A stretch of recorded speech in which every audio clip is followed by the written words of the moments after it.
Hey everyone, it's Norm Farrar, aka the Beard Guy here, and welcome to another Lunch with Norm, the e-commerce and Amazon FBA podcast. In this episode, we're going to be talking about seven little known but effective ways to grow your e-commerce store. So we're going to be talking about diving into these seven little known ways. We're going to learn the biggest mistakes e-commerce sellers make when they're growing their store, and if there's still space for new businesses to build an audience and sales without paid ads. I think that's going to be awesome.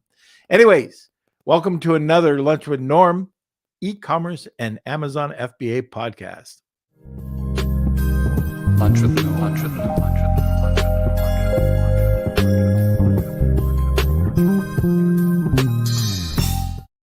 All right, I got to apologize. I was late today. We're starting this about 30 minutes late. Hopefully, we've got the word out to everybody, all of our listeners. But today, like I mentioned, we're going to be talking about 7 little known but super effective ways to grow your store. Our guest is an entrepreneur and an e-commerce coach, helping businesses out through just deciphering the noise, getting high quality traffic to their stores, and converting the sales. She's co-founder of Traffic Ninjas with her husband, Kristen, having served 500 plus businesses across 35 countries. Before becoming an entrepreneur, Silvia had a corporate executive career and a steady look at, I was late. I just got out of my car. Had a steady, cushy job that was just brain numbing, which compelled her to burn bridges and just venture on her own path. Today, we're going to be talking to Silvia Myers, and this is a first-time guest, so I can't wait to talk to her. And before we do that, though, let's have a word from our sponsor. I want to give a quick shout out to an incredible group of sponsors who help keep our podcast running. The Lunch with Norm podcast wouldn't be possible without the support of the following sponsors: Post Purchase Pro, Clear Ads, Goldstein Patent Law, Honu Worldwide, Netfluence.co, Video Telepathy, Startup Club, and Dragonfish Brand Management. I just want to let our sponsors know you're awesome. Now let's get back to the show. Kelsey's awesome too. Where is he? We should start that hashtag. Kelsey's awesome too? Yeah. Yeah, very good. How you doing? I'm doing great. Yeah, it's been a little bit of a hectic morning, I'd say, but I think we made it through, and crazy morning. A great show. Yeah. But anyways, welcome everyone. Welcome to the Lunch with Norm podcast. It's good to see Cool Hand, Connor. We have Marsha joining us. Hope you're having a wonderful week too. It did go by pretty fast today or this week. And Michael Eastman, great to see you as well. And let's see. If you're new to the podcast, this is a live podcast. If you have questions for Silvia and Norm, feel free to ask away in the comment section. We'll reply to you. Usually we take our Q&As at the end of the episode, so around the 30-40 minute mark.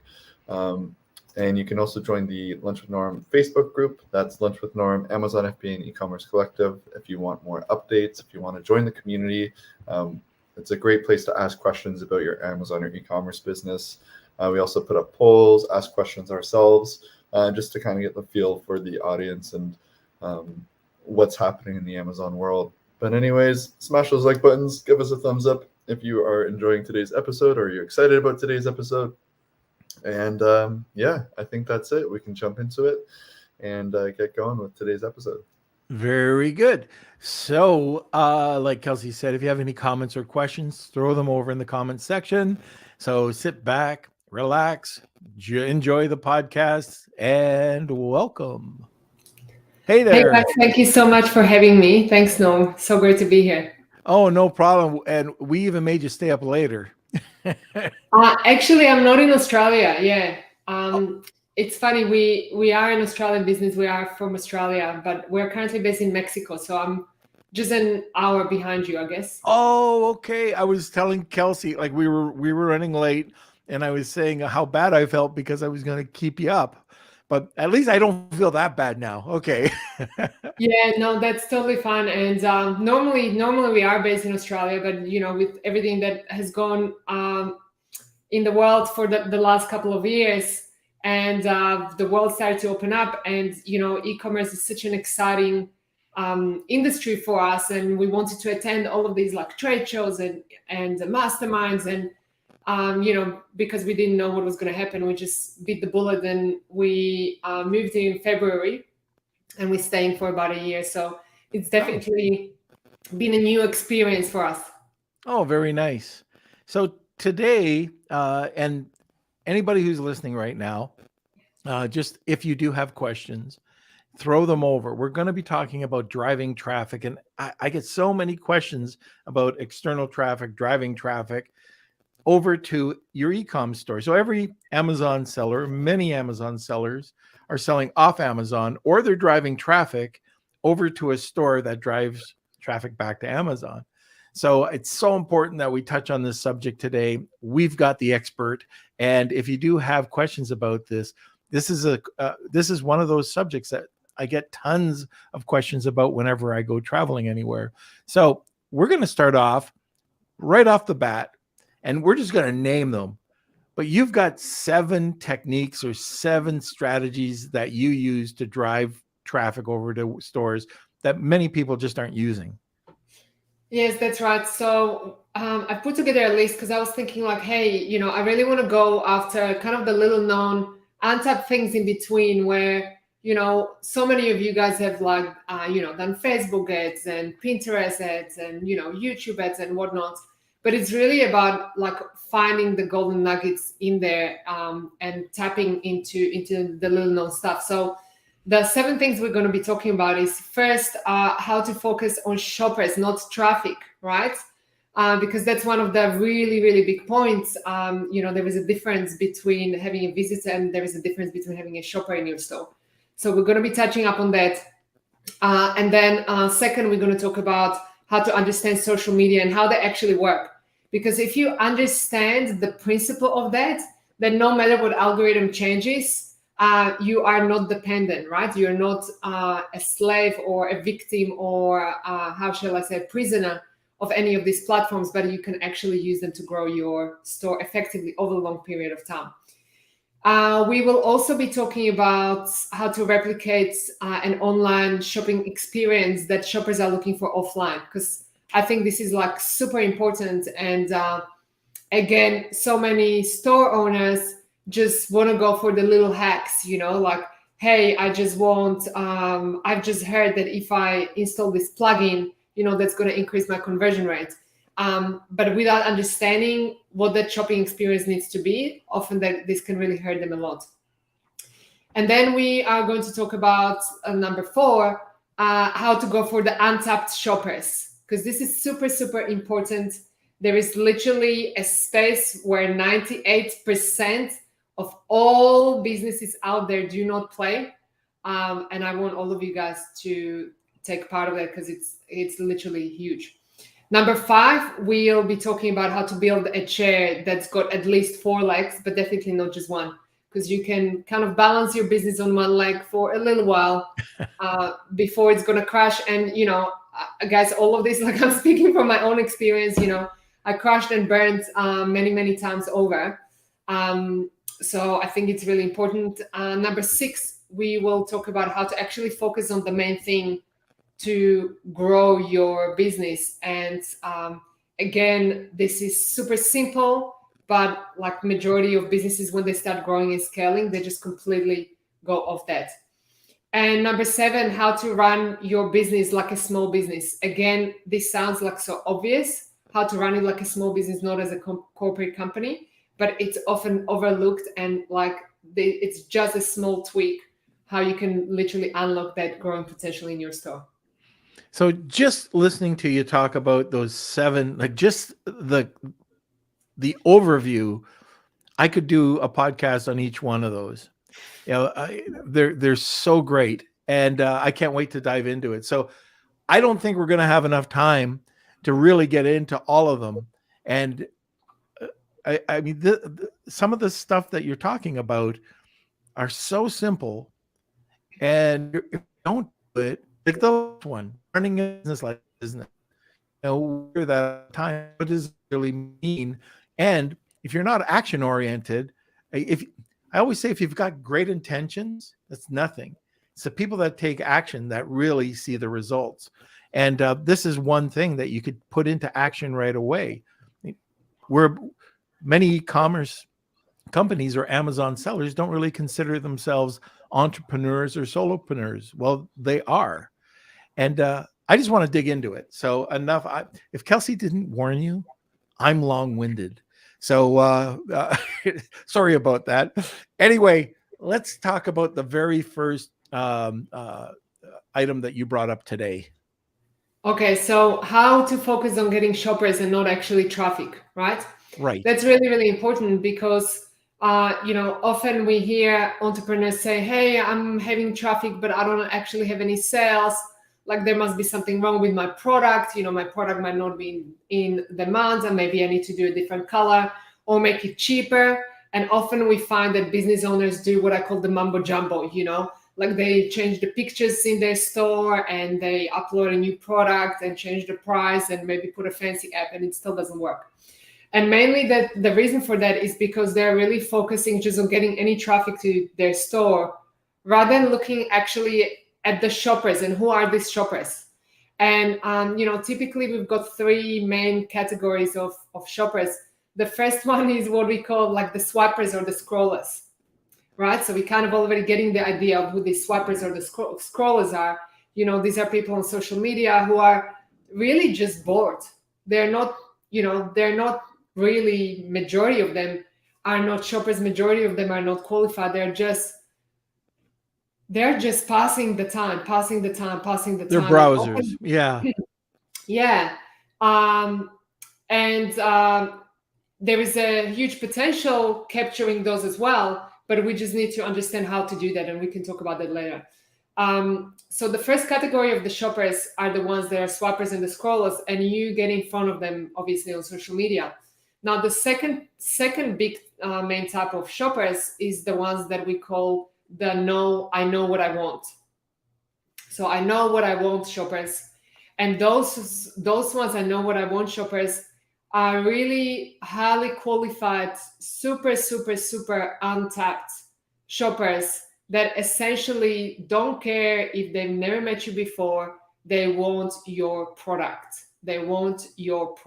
Okay? And I'm kind of might be even jumping a little bit here in between the points when it's relevant, if that's okay. No problem. So essentially, there are literally guys like over 8 billion searches every single day. Over 8 billion searches every single day on the search engines. And over 98% of businesses are not going for any of those shoppers. And why is that? Because they're like, oh, but we don't know how to, or it's too difficult. We might need an agency for that, who we're going to pay arm and a leg. But that's not what it's all about. Like the I know what I want shoppers are the hottest shoppers who are going to be literally going for any product that you've got that suits their needs. And they, do not care if they never met you before. So the really important part is to obviously understand how to get after the I know what I want shoppers. And the third type of shoppers are the as seen on TV. These guys like as seen on TV are the guys who are a little bit more status driven. They want something that somebody else has, something that's been approved, something that's got a badge that is going to give them either comfort or a little bit of social status approval. This is where we can start talking about influencers, right? And who is the right influencer to essentially collaborate with for your store. Because again, like I've seen countless of numbers of brands that have paid thousands and thousands and thousands of dollars to some flashy influencer who was not the right person for the product and for the audience. So we just have to understand, like, who are your shoppers? Who are your shoppers, guys? Like, forget traffic. Like, who are your shoppers? because traffic can be just anybody, right? And we're not after anybody coming to our store. Excuse me, but we want those shoppers who will actually turn into a high value sale. So one of the ways that I've explained it on the Amazon side, and this is exactly what you're talking about. So that browsing shopper, let's say that they're looking for a pet treat or pet chews. They have no idea what they want. They're just browsing. Then you've got the person that says, "Oh, I want a bully stick." Okay, now that's a buying shopper. But then you have somebody that says, "I want best bully sticks," and that's an actual brand name. It's a very popular bully stick. But that is either a motivated buyer. They're looking for a brand, or if they drop it down and they're very specific and they want a 6-inch odorless bully stick. I mean, these are those customers that are hot, that they want to buy something. Am I summing that out right? Summing it up right? Yeah, 100%. And the interesting thing is that often businesses decide to not to go after those shoppers because they think, oh, there's just too much competition. But I like to look at it as a small business owners. We don't have that kind of resources as big businesses do. So we've got to look at, okay, what is it that the big business is not interested in? Like, in other words, like, what are the leftovers, right? And when it comes to e-commerce stores, you find out that actually those leftovers are have a potential to be doing over 6 figures a month for your stores. Just the leftovers, right? I'll give you an example. Again, similar to what you described, Noam. When it comes to I guess expressions like fashion, right? So many people just browse online. Oh, let me just look at the fashion trends, or what is Kim Kardashian wearing? Well, that's not really what we're interested in. But if I'm selling yellow summer dresses they're floral, yellow floral summer dress, I actually did this exercise just recently. There is thousands of searches that big businesses just don't want because for them it's too small. But for a small business, this can be a complete game changer.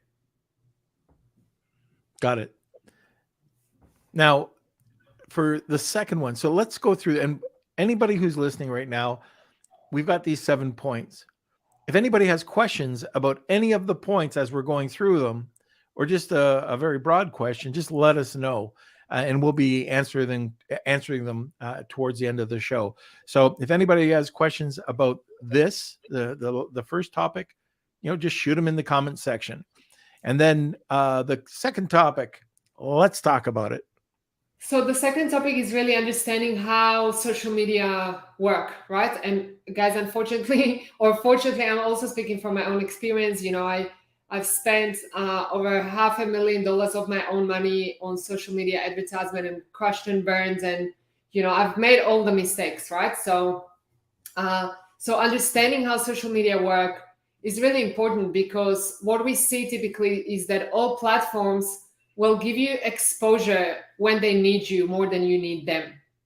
Okay, so we've got to remember that, hey, like previously, last year, the big trend was TikTok, and it still is a big trend, is a TikTok, TikTok is giving me exposure.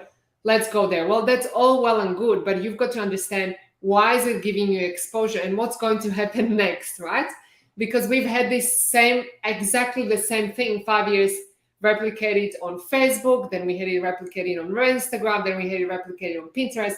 Now it's happening on TikTok, right? So what we've got to understand is that every platform, it's kind of like a TV channel. And when they're new, this TV channel is trying to bring in new shows. And they're like, hey, I've got a slot. You can broadcast your show for free. I've got a slot. But as that show drives in viewership, then the channel gains on importance. And then suddenly they say, hey, but now you've got to pay to play. And this is really important for us to understand as we go through the opportunities, right? So we are always looking for, okay, where is it right now that social media needs me more than I need them. And right now, it's really all in short form videos. And when I say short form videos, we've got to understand how to use that to that untapped potential, right? Because again, we can just say, well, I've been making short form videos like so many times, and I've posted one on Facebook, and I've posted one on TikTok, and I posted one on Pinterest, and it just didn't work. Well, because it's not the short form video that's going to make the sale for you, for your store, for your product, but it's the short form video that's going to give you the exposure. And the sale is going to happen with what's inside that short form video. So for example, I can tell you, and I can give you an example. One of our customers, she is selling sustainable rugs, and she put literally like a short video out there. She had no followers on that platform at that time, and it got over 800,000 views and a ton of sales.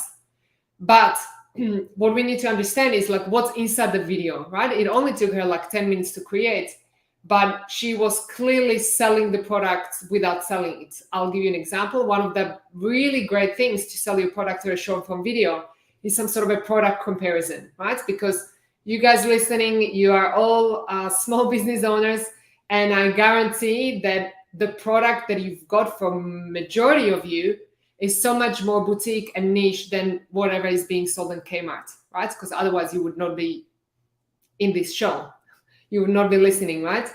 And so the one of the easiest way to essentially sell your product through short form videos is just to do a simple product comparison in a fun way. Like, you can even just take your phone and just throw in like, hey, this is the generic product and this is my product, right? So understanding how social media works, super important. Right now, the exposure where the social media platforms need us more than we need them. Right now, it's happening through short form videos. Now, the other beauty about these short form videos is that you can essentially replicate it on own platforms, right? You can create a short form video and that same piece of content posted on Facebook, on Instagram, on Pins Ideas, on YouTube Shorts, on TikTok. It's the same piece of content. But again, we've got to understand how these media work, okay? Because for the short form video, we're not always going to be getting the exposure. We are getting it right now. So what's giving you the sale is the content, not actually the exposure, if that makes sense. Right. And I guess one of the more important things too, when you're doing that, I love repurposing content, but don't repurpose the same content at the same time, at the same date. Stockpile it, and you want to make sure that it goes out there, but stagger it, because this is just what I found is that people see the same content on Twitter, on wherever. They're going to start to unfollow you because you're putting out the exact same thing. And it's just a bit of a trick. And also, when you're doing this, put it into a queue. Just because somebody sees your product or your video once doesn't mean they're going to see the post or the videos again, that they've seen it in their timeline. So I've been told this before by some people that specialize in different forms of social media, that you always queue up your product, and they recommend, and I'm talking about a variety of different people, around 7 times. I don't know if you agree with that. I agree with the second one, but if it's allowed on this show to argue with you, I don't agree with the first one. And the reason why I don't agree with the first one, which is not posting on the same day the same content, is because in my personal opinion, one person cannot be in 2 places at once, and typically they're not. And they're for example, TikTok viewers tend to be highly addictive viewers. So they tend to be going back 5, 6, 7 times a day. Mm-hmm. Whilst Instagram viewers tend to be a little bit more status driven, right? And they go in once a day and they look through the feed. And again, the Instagram viewer is slightly different to the Facebook viewer. So in my personal opinion, with the time that we've got, one of the reasons why the short form video is giving us exposure is on platforms like Instagram, Facebook, Pinterest, and YouTube is precisely because TikTok has taken the viewership away, which means that those viewers that are viewing on TikTok are not coming back to Facebook. They are not coming back to Instagram. They're not coming back to Pinterest. They're staying on TikTok. So in my personal opinion, I think, but again, again, like obviously you've got a different opinion on that, but in my opinion, we just want to make it easy for ourselves, because once we start overcomplicating which piece of content did I put where on which day, for a small business owner, and particularly if you're flying solo, like I really think you should, like none of us should be spending more than 2 hours per week, and that's max, like creating your content for every single day of the week. I'll let you talk to Kelsey about that. Maybe it'll loosen up some of his time. Okay, let's talk about number 3. Okay, so number 3, we've got to understand how actually sales happen online. Okay, so for example, last year we had a live event and I was browsing for a dress. And I was actually going to a physical store, believe it or not, because shopping centers just opened, and I was like, I'm going to go in person. And, being an entrepreneur, I am not the kind of person who would be buying designer dresses, right? Because like in my mind, I'm like, okay, how many ads can I buy for this? How many stuff can I buy for that? So I'm like, when it comes to fashion, I would consider myself like relatively low spender. And I was just passing a high-end store that normally I would never go in. And there was a girl who looked similar physique to me, but she was about 15 years younger. And she was like rocking this dress. And I looked at her and looked back, looked at her, looked back. And I was like, I'm not going in, I'm not going in, I'm not going in. And I kept going. And then I turned around and I went back to the store. And surely after half an hour, trying it on and, her telling me how beautiful I look and taking pictures in the cabin, I'm like, and looking at the price tag, I'm like, oh my God, like this is crazy, sweating. Then calling my husband, asking him for his opinion. He's like, what? Like you're calling me for permission to buy a dress? This is like, you're not that kind of person. And I'm like, yeah, but I'm so scared because this is like such a crazy amount of money. So anyway, surely enough, I ended up walking out with that dress, and I love that dress. But yeah, it is the most expensive garment that I own. But where I'm going with this is essentially understanding what a shopping experience is, right? Because so many of us have gone to stores, in a physical stores. We tried things on. We were, made feel great. We had our questions answered. We spoke to the retail assistant, and if they're a gun, they can really like not just sell really great things to you, but obviously upsell you with amazing stuff as well. And so we just got to understand how this experience can be replicated online, because often what I find is that entrepreneurs, when it comes to their website, they forget that it's an actual person who wants to buy something, and that it just becomes too technical.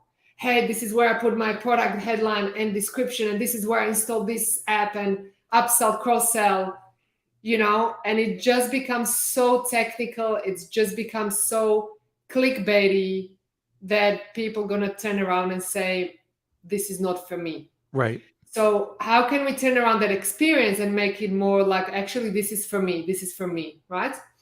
And one of the things that I kind of want to point out is that, first of all, we've got to understand what that niche is, like who is your ideal customer. And this sounds so basic, but particularly business owners who are starting out, they don't want to miss out on anyone. And it's like, well, it's any woman over 18 years old. Honey, it's not. I'm sorry to break your world. But if you're going to think that it's anybody over 18 years old, then it's not going to be easy to cut through. So that's Absolutely. The first thing. Yeah. Second thing is that, again, making me think about that experience, like this sales assistant was answering all of my questions.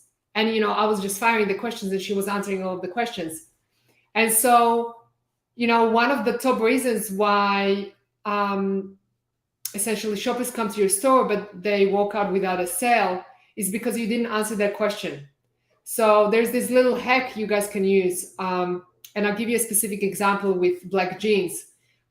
There's a couple of ways to do that. You can either go to a page, answerthepublic.com, or you can just start typing it into Google. So for example, and you can do this right now, when you start typing black jeans, you will see that like the first 5 results, and if you go to Answer the Public, you will see that question being repeated over and over and over, is like, why do my black jeans fade? How can I prevent my black jeans from fading?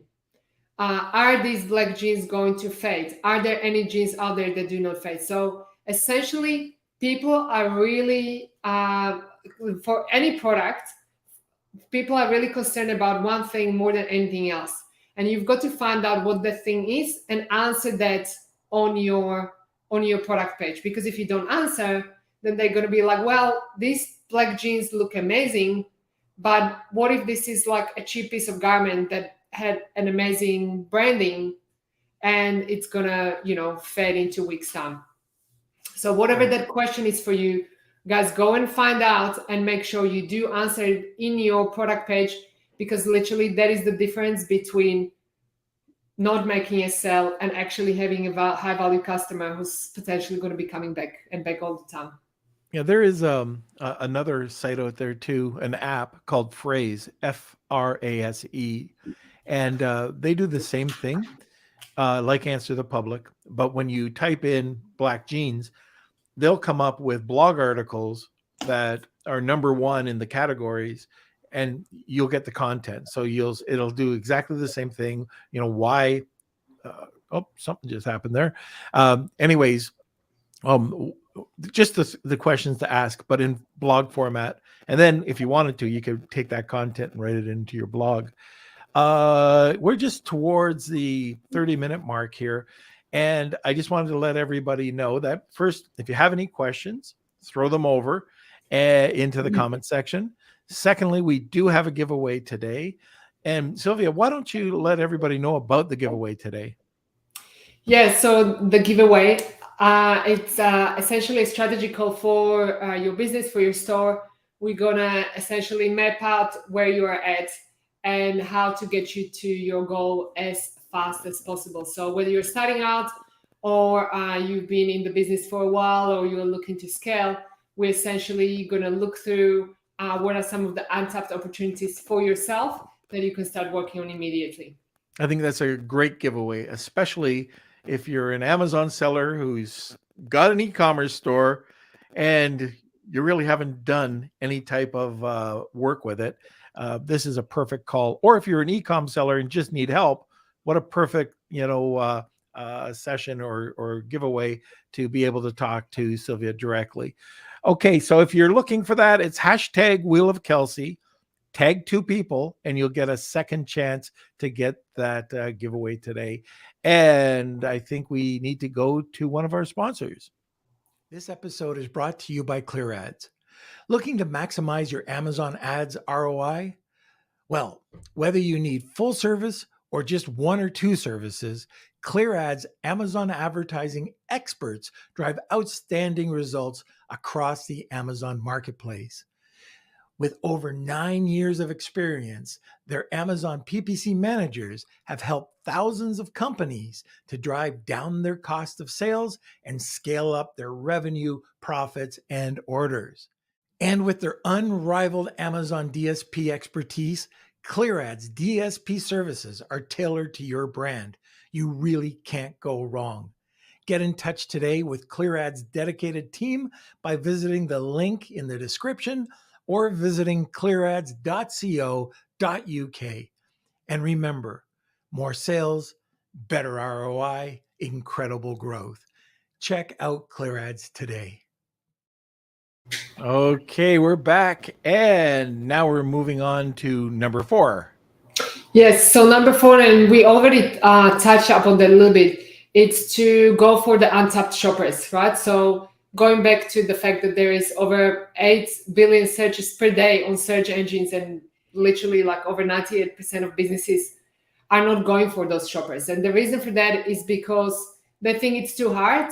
And you know, one of the reasons why entrepreneurs think it's too hard is because traditionally I've observed that most of us try to model somebody who is far ahead of us. Why? Because we don't know the business that is just like 1 or 2 steps ahead of us. But that's Right. really the business we should be modeling, right? So somebody who is far ahead of us, like that's just, you know, modeling a brand that's selling 20, 30 million a day. That's not going to get you to where you need to go to. So what you want to look at instead is what is the territory that it's essentially a leftover from these guys. You know, there's different tools you can use for that to give you the numbers as to what the leftovers are. You know, you can use SEMrush, you can use Ahrefs, you can use all different types of tools. But essentially what you want to do is like that example with dresses, you know, rather than go for the little black dress shopper who is essentially, that market is so saturated, just go for the shopper who is looking for a niche product that only you have. Now, you know, you're talking, you probably don't know about this, but there was a video series that came out from Helium 10 called Project Zero or Project X. And they're doing what you're saying. So this is for Amazon, but this applies right across the board where you might be oversaturated. And just a quick example, a tortilla press. Okay, you're in Mexico, so a tortilla press. So now you can get a metal tortilla press that anybody is selling, is an oversaturated market. But if you go and this Tim Jordan and I did this just on a call, and we looked on Pinterest and we looked on Etsy, and we saw that, well, we did some research and we saw that one of the longer tail keywords was a wooden tortilla press. Checked it out on Pinterest, Etsy, and sure enough, they were selling. They looked good. And we went on to Alibaba, found a supplier. And then, like Tim said, why don't we go to Mexico or South America? So it's not made in China. We can actually sell this as an authentic Latin American tortilla press. And now this was just an example we did on our call, but it sounds like what you're talking about right now is just find something that has a niche or a sub niche, and there's a ton of those opportunities out there. So I think I understood you correctly. Yeah, 100%. You know, and these opportunities are very easy to go after.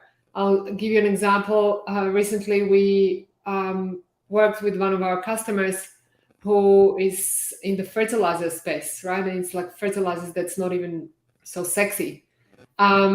And, you know, some of the untapped things had 37,000 searches every month, you know, and this is just one example. And so out of 37,000 searches, you know, literally all it required was, you know, forget new piece of content, like a tweak. It was a simple tweak on their website that took less than 10 minutes. And like within a week, they were on the first page. Boom. Yeah. Yeah. Right. You know, so you're talking about simple tweaks, and this is another thing. And this is on an e-commerce site, but we had a person that came on to one of our brands, and they said, oh, you know what, if you don't mind me giving you a bit of advice, just do this. And so we installed a heat map, and the heat map made a world of difference. We saw where people were going, what they were doing, what they were clicking on, what they were not clicking on. It was like, oh my gosh, we've got to change this. And just a simple tweak made a big difference. Exactly. So that's number 4. We can move on to number 5 if you like. Sure, let's do it. Oh, okay. So number 5 is a big one and very dear to my heart because, and we already tapped on that at the beginning, touched on that, is to build a chair that's got at least 4 legs, but ideally, 10 or 100, rather than just one. And, I can tell you from my personal experience, we went into e-commerce, and for all of you guys who've been in the business for a while, 2020 was the most amazing year for most of us. And then 2021 hits, and all of the changes in social media platform, all of the privacy changes, and in Europe there were GDPR changes. California had privacy changes. All of the social media suddenly introduced the privacy changes, follow up on the iOS 14 update, and our business was sitting on that one single point of failure. And that's called Facebook.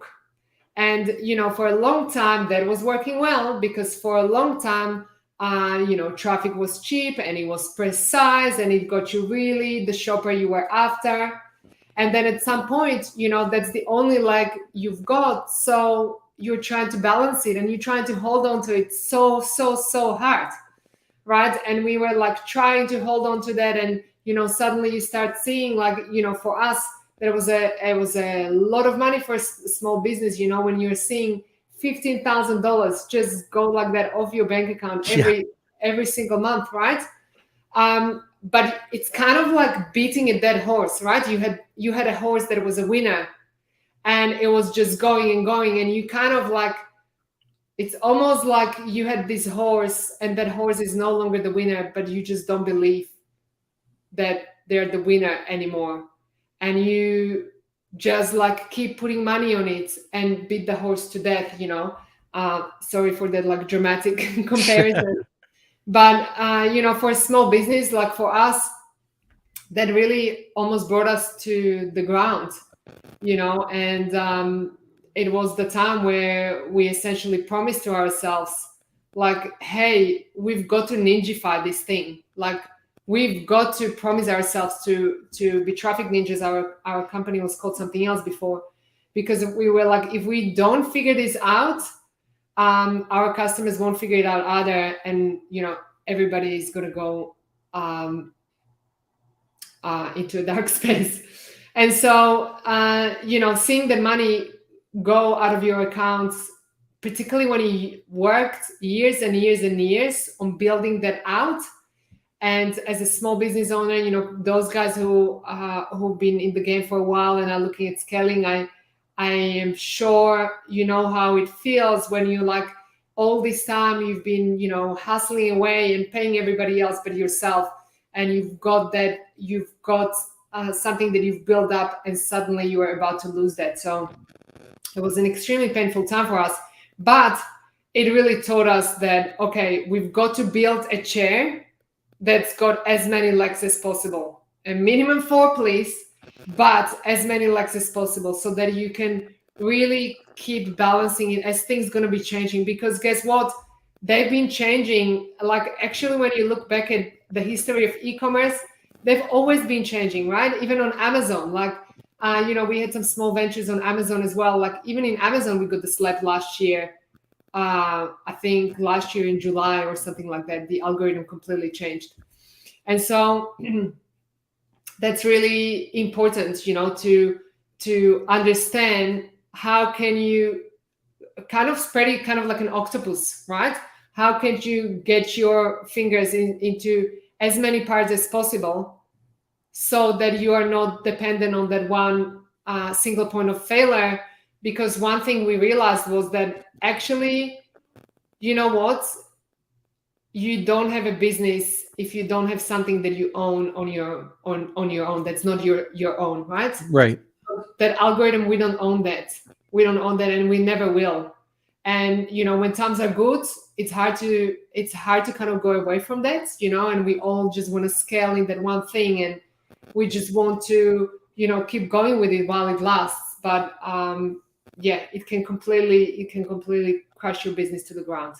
Yeah, I agree 100%. So, being that one-legged stool, it doesn't work. It works for a short time, but if anything were to change, it just doesn't work. And, by diversifying and this goes for agencies as well.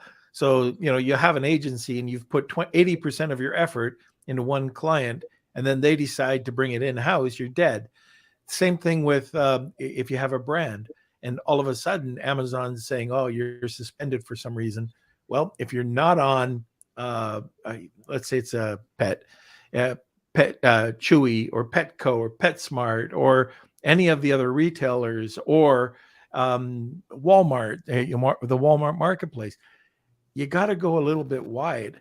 And even if it's, let's say it's Walmart right now, maybe it's 10% of your business or 20% of your business. At least it's something to keep you going. We just found, I was talking to my partner over at Honu, and he was talking about somebody that is fairly well known who opened up an eBay account and started selling their returns that were absolutely fine. Like they were brand new and they were just returns.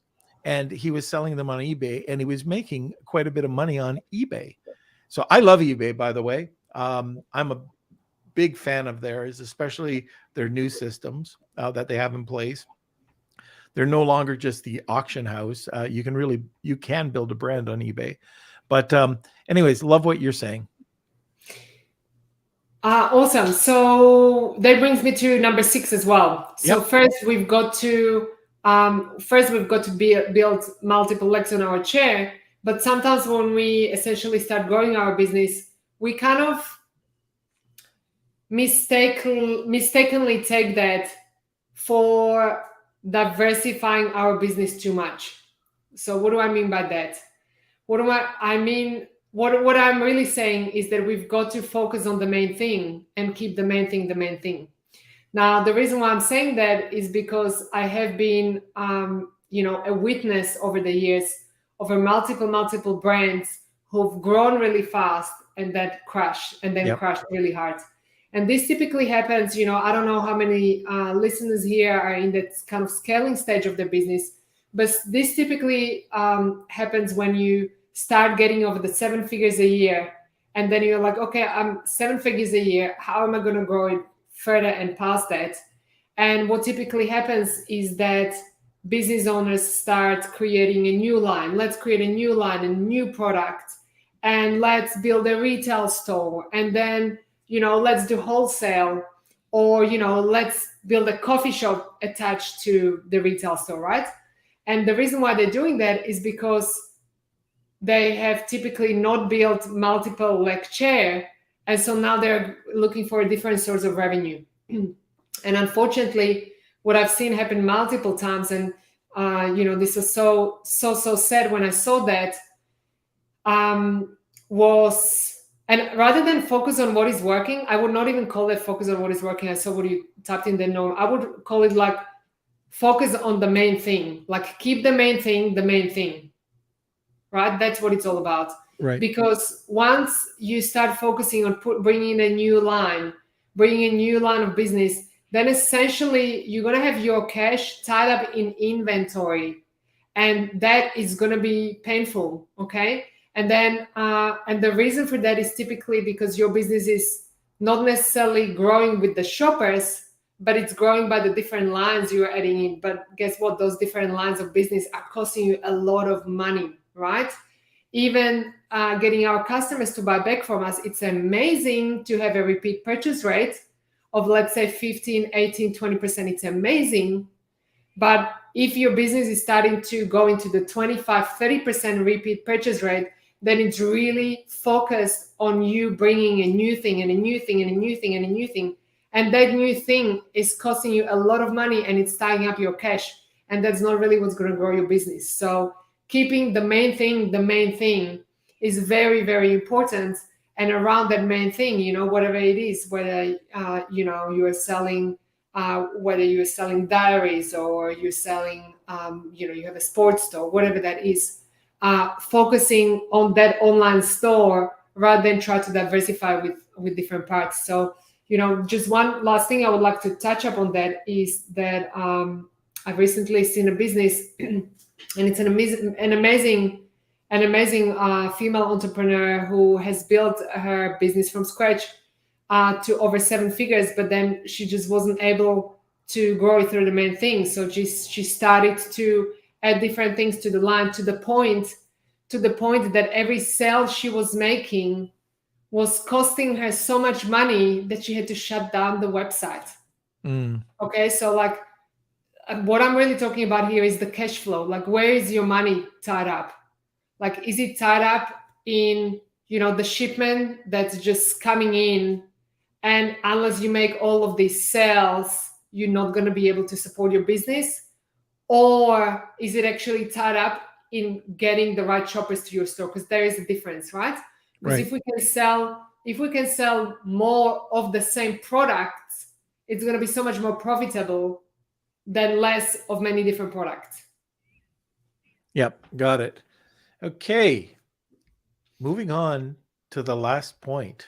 Last point, number 7. So really running your business like a small business, not as a corporate business, right? And again, this seems like so obvious, but I have to admit, guys, like I've made this mistake big time, and it cost me probably by now probably 100 grand.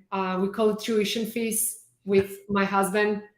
It really has been a very expensive university, but anyway, we learned a lot, and we learned a lot of life skills and business skills, which is fantastic, and grown to be better people through that.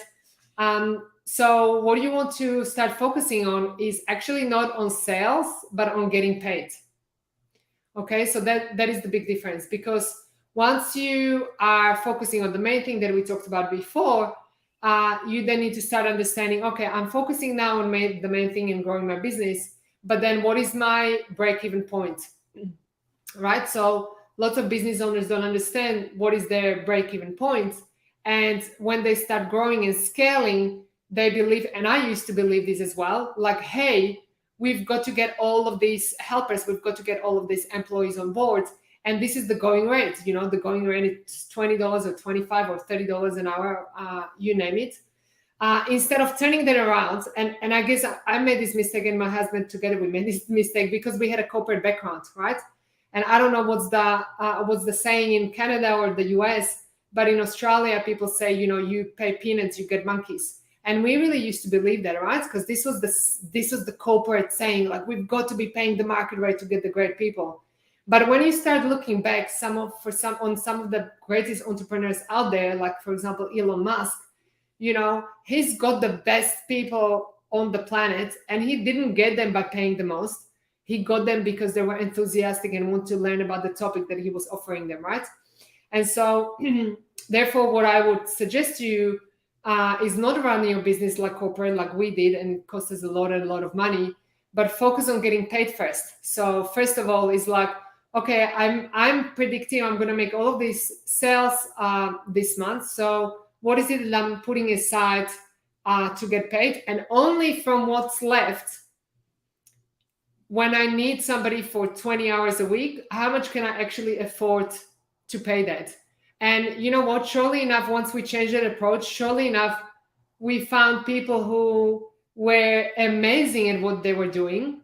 And for one reason or another, they wanted to work with us at those conditions. And I'm definitely not talking about not treating your people well and not paying them a fair wage. But what you want to understand as a small business owner is that unless you put the oxygen mask on yourself first, then nobody's going to breathe. There's not going to be any oxygen for anybody, right? And for me, I feel like I really had to learn this the hard way. Right. Yeah. No, 100% agree with everything that you're saying.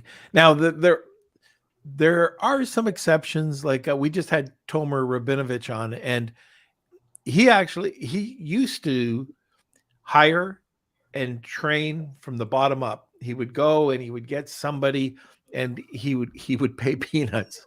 And I was on the opposite side, and I would pay a lot more. But he would say, yeah, I put them under my wing, I would train them.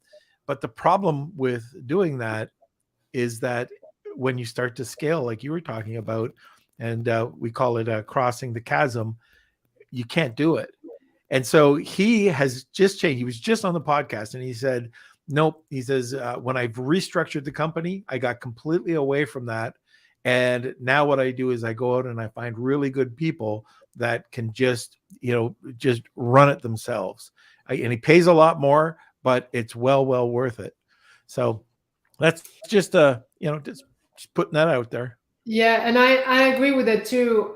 It's again what level you are at and what is it that you can Yeah. afford, right?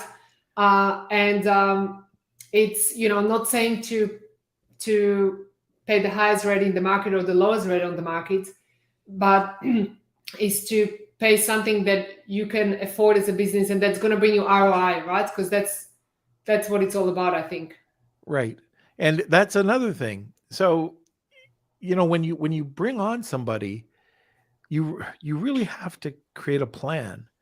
And like I'll talk to our team, and we need a plan. And if I can have a plan for sales, marketing, a simple business plan, then I can roadmap everything. If I'm just going off the top of my head, now if this is just a side hustle, no problem. I still would plan it out. That's the type of person I am. But if you're doing this as a business, write a bloody plan, because you won't know how to get to your end goal if you don't have that. That's Yeah, my nugget 100% for the agree. day. So, okay. So I think that's it. Kelsey, we could go to well, first of all, before we go to the questions, we have a few questions here. We got a great giveaway. So Silvia is going to be having a call with anybody today with either their e-commerce store, or if you're driving traffic to your e-commerce store, how can you benefit from it? She's an expert at this. So by doing that, you're going to be having one great call. So if you're looking at getting into the giveaway, it's hashtag Wheel of Kelsey, tag 2 people, and you will be entered. Now let's get into the questions, Kels. All right. So we were talking about Phrase for a little bit, that software. And Tony is asking, are you using AI software like Jasper.ai? For to mine for the phrases. This would be in terms of, like, I guess, copy, or are you using any AI softwares? Not necessarily. So the softwares that we use are mainly for analytics softwares. So again, it's about I guess simplifying, right? So no, I don't know much about your business, Tony. Obviously, I don't know anything about your business. What do you mean specifically by that? But the software we use to understand what is the untapped are simple things that literally can take a few minutes. Like as I mentioned, SEMrush, for example, is one of them. Ahrefs is another one that you can use. So there's plenty of tools out there that are super simple. Yeah, with SEMrush, they do, like, when you have the service, they'll actually have some questions there about the keywords you put in.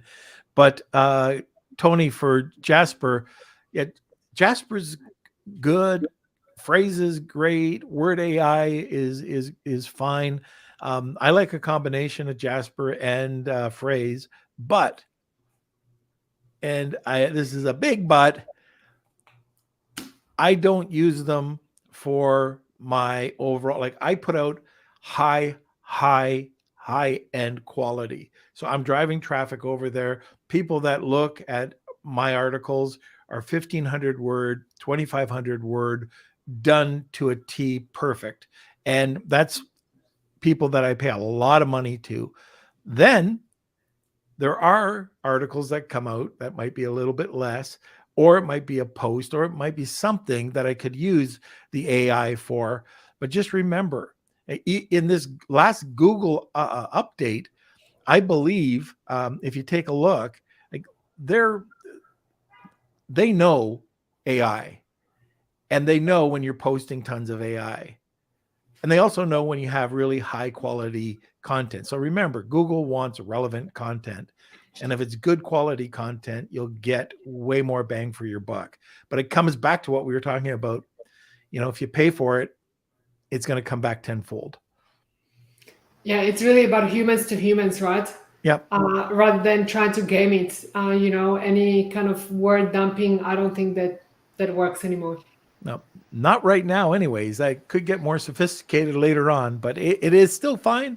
I still use it. I still use Jasper and I still use Phrase. And, the guys from Phrase have been on here and, I like it for what it's worth. I need to check it out. Thank Yeah. you for the suggestion. No problem. Okay, our next question is from Connor. Should we have a trademark in place before posting pictures of the product on social media? That is a great question. And I'm going to make a huge assumption here, And Connor, if this is not you, then please forgive me. But my huge assumption is that you're probably relatively new to the industry. And what we found is that people who are entrepreneurs who are the most worried about trademark and the most worried about somebody stealing their idea are entrepreneurs who haven't really started properly just yet, right? So again, I don't know what your product is, right? It could be some super niche technology, and you might be worried that it's gonna be stolen out there.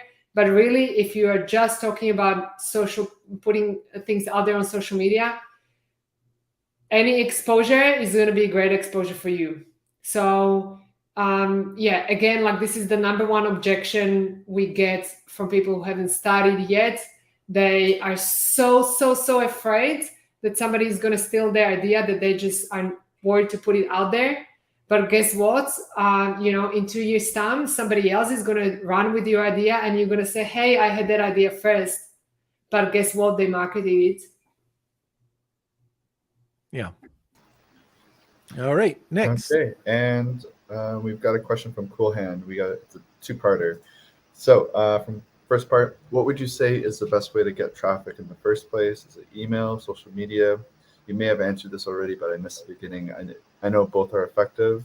And then part two, if email is your choice, what have you found is the best way to grow an email list?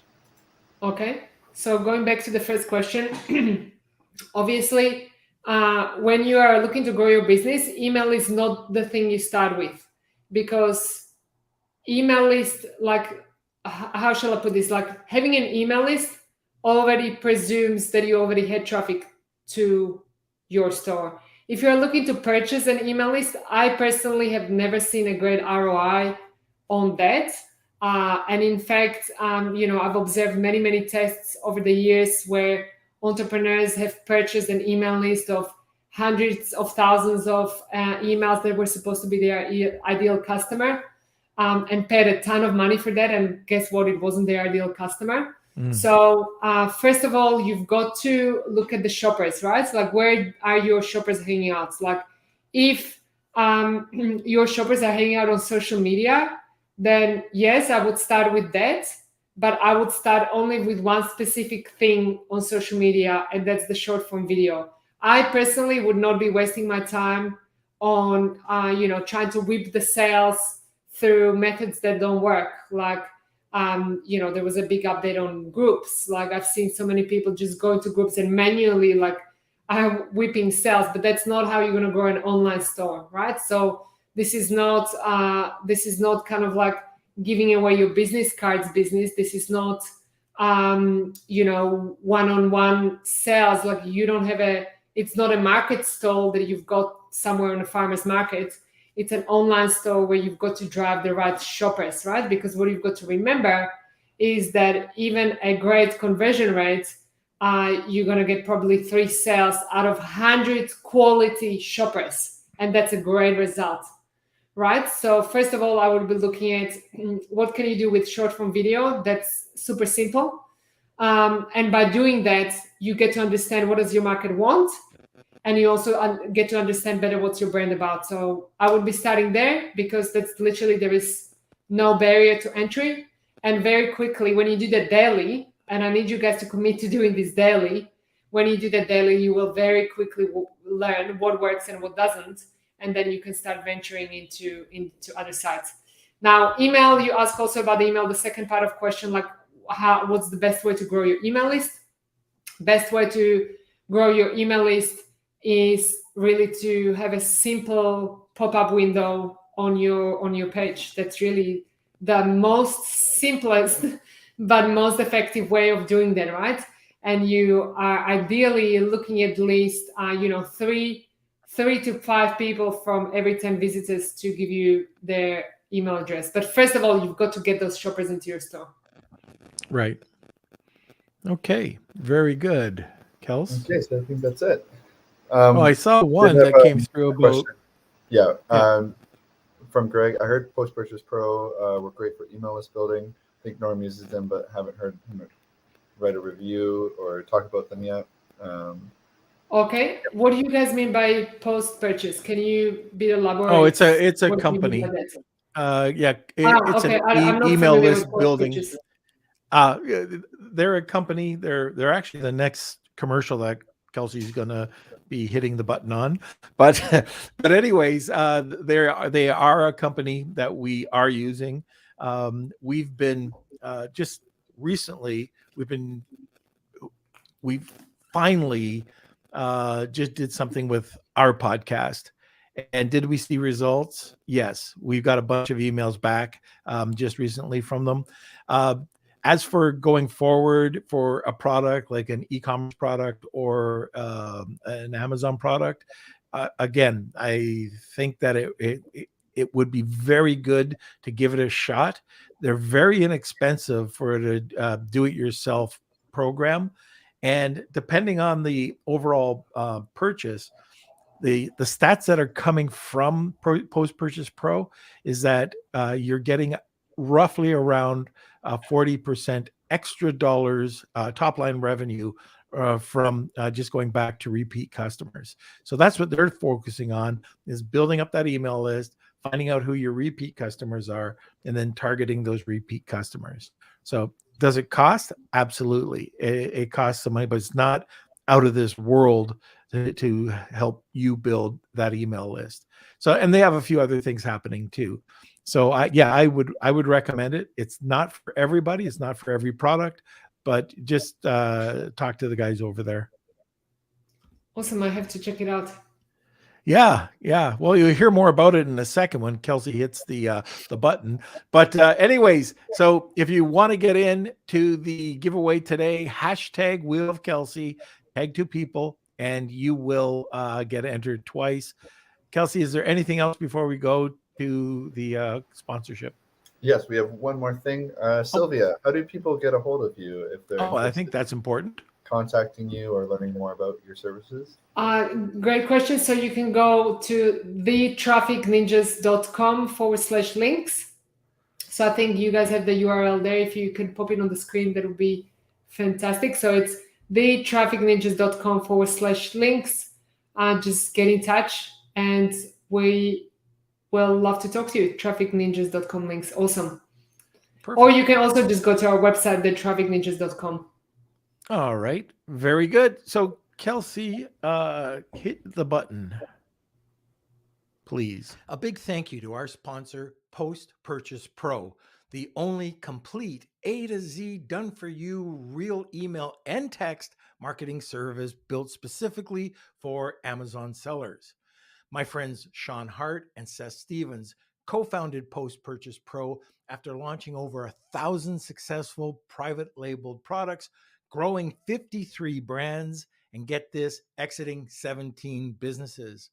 Post Purchase Pro creates all of your digital assets 100% for you, from marketing inserts, complete sales funnels, email follow-up sequences, and weekly email promotions.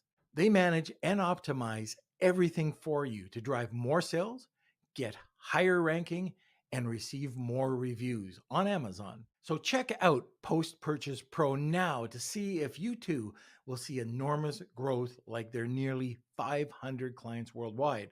That's Post Purchase Pro at postpurchasepro.com/lunch.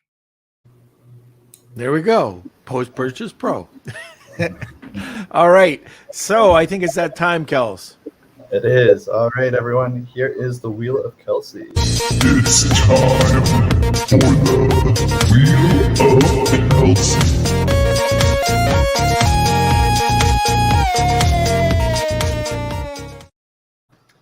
All right. So thank you again, everyone who entered. I just want to make sure I didn't miss anyone. We had a couple people come in late last time. Okay, perfect. So I think we have everyone.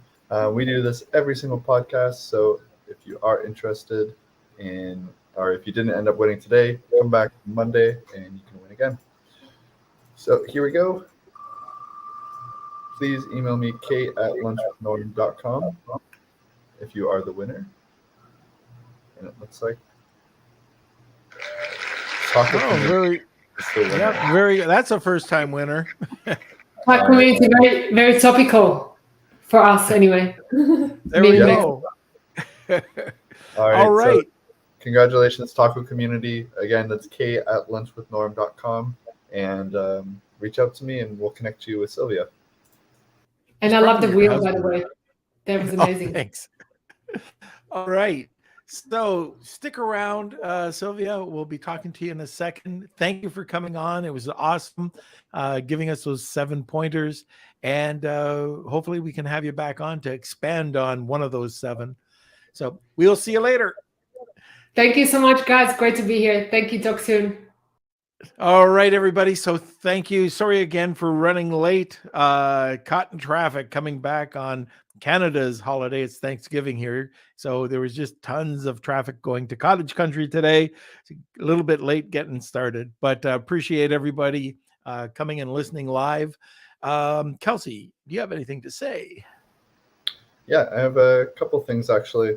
So I threw this over to our YouTube channel, this question. This is something that we're thinking about doing, but basically we're thinking about posting edited podcast videos up to our YouTube channel. This would be in place of the live videos. So there would still be live videos available on the Facebook channel. So this is something that we might be playing around with testing. So if for some reason you can't find our videos, our live videos on YouTube, just make sure you're checking on Facebook. We're not sure when we're going to start doing this, but it's just a test that we're doing and testing it for our sake, for the algorithm, seeing if we can reach more people possibly with these posted videos. And also it shortens the video, makes it a little bit nicer to listen to, more to the point. So just something we're playing around with. Let us know if that is something you hate, you love, that you want to see more of, or if you have any other suggestions about the podcast and how to improve it on our side. We're always looking to see what we can do. And also with Greg's question about doing reviews about Post-Purchase Pro, we've also been thinking about doing reviews on different services, different softwares, and if that would be of interest to you. Do you, listeners, do you want Norm to start reviewing these products, these services for you? And we can do a YouTube video or a series and post and give you our feedback, our insight into it. Let us know if that's of interest. Yeah, to one you. of the things that we were even talking to our team about is like every week, like this is just something I do. This is one of my hobbies, I guess, is learning how to become more productive.